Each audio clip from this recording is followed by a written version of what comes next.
New York City, October 4th, 1954. The Ed Sullivan Show was the most watched program on American television. Every Sunday night, 50–60 million people settled in front of their sets and watched whatever Ed had decided they should see that week. Comedians, singers, acrobats, ventriloquists. Ed Sullivan had no particular taste. He had something better than taste. He had instinct. He knew what America wanted to watch. That October night, the guest list included a 25-year-old actress who had just won an Academy Award for Roman Holiday, was about to open on Broadway in Ondine, and whose face had appeared on the cover of nearly every major magazine in the Western world in the preceding 12 months. Audrey Hepburn. The producers had anticipated a warm, uncomplicated segment. A beautiful young star at the peak of her sudden extraordinary fame, charming the audience, saying gracious things, being exactly what she appeared to be. Easy television. The kind that filled 8 minutes pleasantly and sent viewers to bed feeling good about the world. What happened instead would be talked about for years, not because it was dramatic in the way television liked drama, not loud, not explosive, but because something was said on that stage that was designed to wound. And what Audrey did with it was something that 60 million people had never seen before, and most of them would never forget. To understand what happened that night, you have to understand what 1954 meant for Audrey Hepburn. And to understand that, you have to go further back, to where she actually came from, which was not the world the press had decided to construct around her. The press version of Audrey in 1954 was a fairy tale, European elegance, natural grace, a gamonine from Brussels with perfect cheekbones and a Givenchy wardrobe, who had appeared seemingly from nowhere and become the most captivating presence in Hollywood almost overnight. Effortless, fortunate, charmed. The true version was different in almost every particular. She had been born in Brussels in 1929, the daughter of a Dutch baroness and a British banker who would abandon the family when Audrey was 6. She had spent the war years in Arnhem, in the Netherlands, under German occupation, years of genuine deprivation, years in which the word hunger meant something she would carry in her body for the rest of her life. She had danced through it, literally studying ballet in secret, finding in movement something that the occupation couldn't take. She had watched people she loved disappear. She had learned, in the specific school of a childhood interrupted by history, that beauty was not a shield, and that the world's regard for you was not something you could depend on. After the war, she had rebuilt herself methodically and without much help. Ballet in Amsterdam, modeling in London, the small, unglamorous kind, small parts in small British films, a chorus line, a voice coach, a series of auditions that led nowhere, and then, suddenly, one that led somewhere, Gigi on Broadway in 1951, which led to Roman Holiday in 1953, which led to the Oscar, which led to the Ed Sullivan Show on a Sunday night in October 1954. None of it had been effortless. All of it had been work, and before the work, survival. The press didn't know that story, and wouldn't have printed it if they had. The fairy tale was more useful. The fairy tale sold magazines. Audrey understood this. She gave the press the smile, and the Givenchy, and the gracious quotes. She kept everything that actually mattered to herself, behind a stillness so complete that most people mistook it for simplicity. The reporter who came for her that night had read the fairy tale and decided to find out what was underneath it. His name was Gerald Marsh, a second-tier entertainment reporter who worked for a syndicated column and had been given a segment on The Sullivan Show, 8 minutes of live television. He had a reputation for a specific kind of journalism. He called it cutting through the performance. His subjects called it something less printable. He had built a modest career on the technique of asking the question nobody else was willing to ask, the one designed not to illuminate but to destabilize, to crack the surface of whoever was sitting across from him and let the audience watch the cracking. He had done it to minor celebrities and middle-tier politicians and the occasional B-list actor. Live television was a risk. But Gerald Marsh was the kind of man who found risk exhilarating when it was someone else's risk. Audrey had been briefed on him, only minimally. Her publicist had said he was a reporter from a syndicated column, that the segment would be straightforward. She had prepared accordingly, polished, warm, ready to be charming for 8 minutes. She walked onto that stage with no particular defense prepared because she had learned, a long time before 1954, that the best defense was simply being exactly who you were. The first 3 minutes were unremarkable. Marsh asked about Roman Holiday, about William Wyler, about working with Gregory Peck. Audrey answered warmly and precisely, giving him enough to work with, without giving him anything he hadn't asked for. She was good at this, the calibrated generosity of someone who understands the transaction without resenting it. Marsh smiled through it all. He had a smile that didn't reach his eyes, the smile of a man waiting for his real moment. It came at the 4-minute mark. He leaned forward slightly. The camera caught the shift, the body language of a man transitioning from courtesy to something else. "Miss Hepburn," he said, his voice taking on an artificial gentleness, the gentleness of someone about to say something unkind. "I want to ask you something that our viewers are curious about, something that doesn't quite add up." Audrey looked at him. Her expression didn't change. "You've spoken very movingly in various interviews about your childhood, about the war, about hardship, about growing up in occupied Holland." He paused. "But you also have this," he gestured at her, a gesture that took in the dress, the posture, the whole composed, elegant surface of her, all of this. "And I wonder if our viewers deserve to know how much of the hardship story is real, and how much of it is something your publicist suggested might make you more sympathetic to American audiences." The studio went very quiet. Not the held breath quiet of something beautiful, the flat, cold quiet of a room in which something ugly has just been said and nobody yet knows what to do with it. Audrey sat completely still. 2 seconds. 3. The camera stayed on her face. Live television had nowhere else to go. What Marsh was counting on was the thing that his technique had always relied on, the gap between the public surface and the private interior of the person he was targeting. Crack the surface and the interior. The embarrassment, the defensiveness, the reaching for a prepared response would be visible to 60 million people before the person could stop it. What he had not accounted for was the possibility that in Audrey Hepburn's case there was no gap, that the surface and the interior were, in the ways that mattered, the same thing, that a woman who had grown up in occupied territory, who had learned in the hardest possible school to be exactly what she appeared to be, because performance was a luxury the war had not permitted, that such a woman might simply not have the architecture of concealment that his technique was designed to expose. When Audrey spoke, her voice was the same as it had been for the first 3 minutes, not tighter, not quieter, not performing composure, just composed. She said, "I understand why you might wonder about that." She let that sit for a moment. "The story is real," she said, "all of it. I was 9 years old when the Germans occupied Arnhem. I was there for 5 years. I watched my uncle and my cousin taken and shot. I ate tulip bulbs when there was nothing else.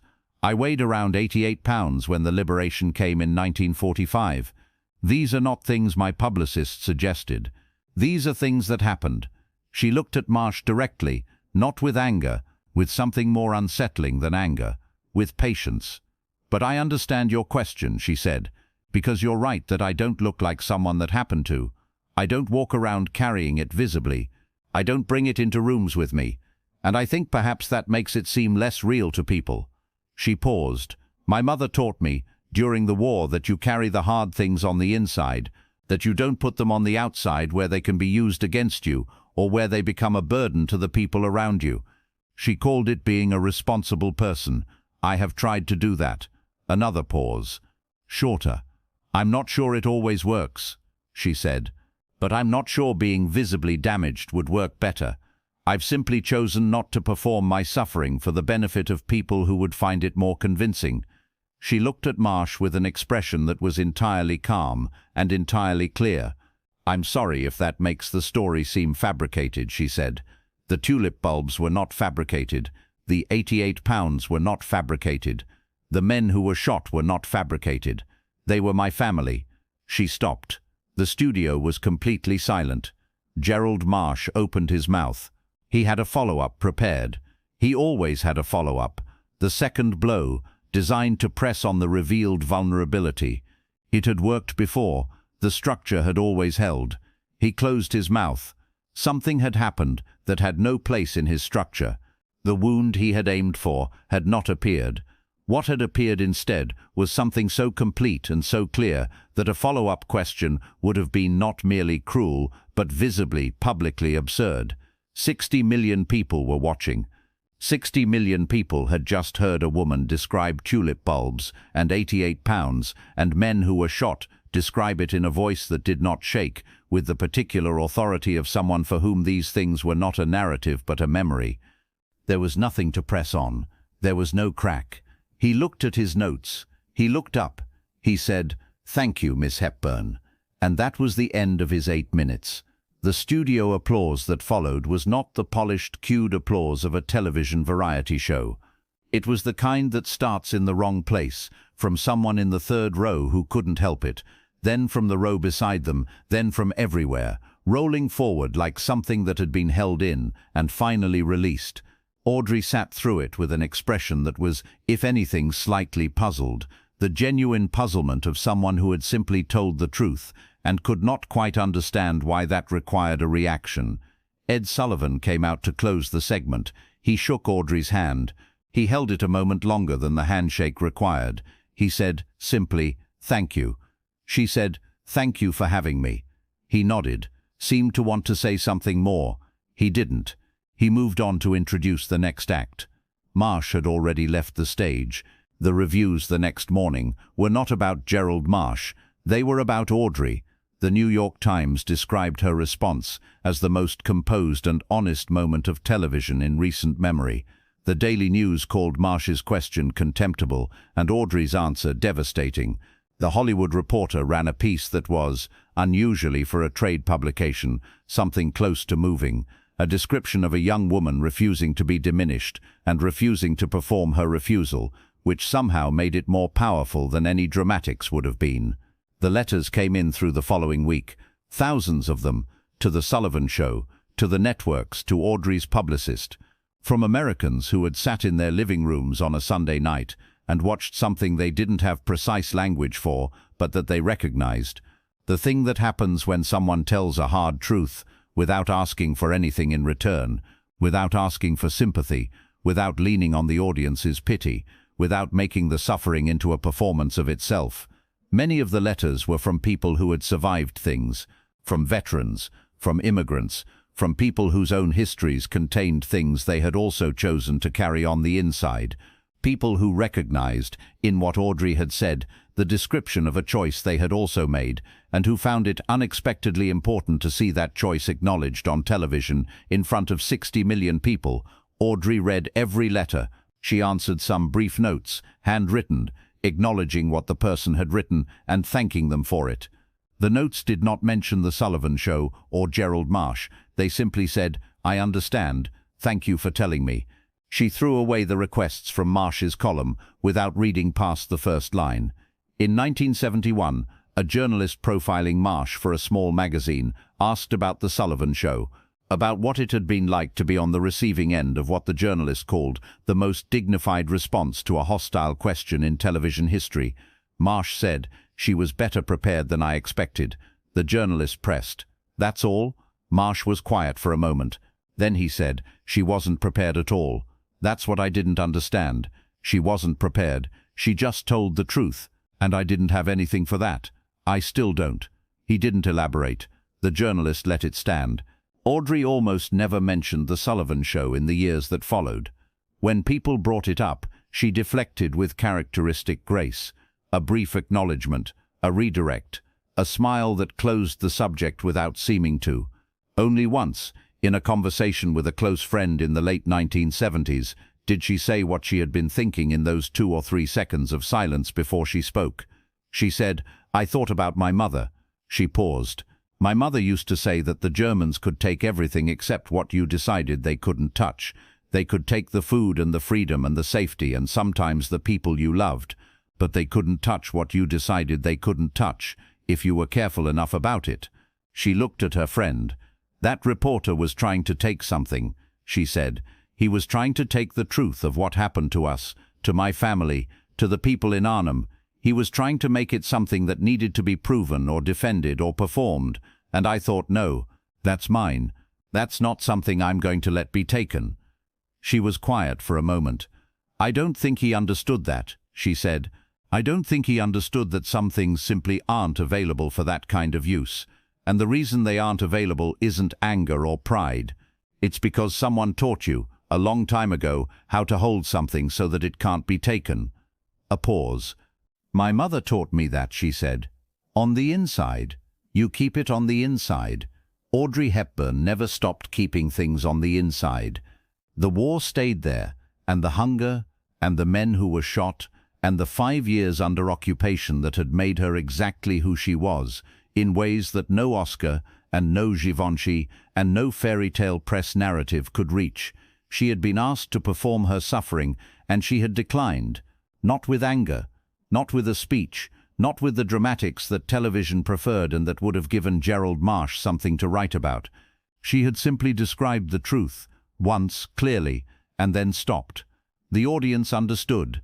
60 million people, sitting in their living rooms on a Sunday night in October 1954, understood, or felt, which is sometimes the same thing, that what they had just watched was someone refusing to be anything other than exactly who they were. That is harder than it sounds. It is in fact one of the hardest things there is. Audrey Hepburn made it look easy, the way she made everything look easy, which was the particular genius of a woman who had learned at a very young age that the most powerful thing you can do in a room that is trying to reduce you is simply to refuse to be reduced. Not loudly, not dramatically, not in a way that makes a story of itself, just completely, quietly, with the absolute authority of someone who knows exactly what they are carrying and has decided it is not available for anyone else's use.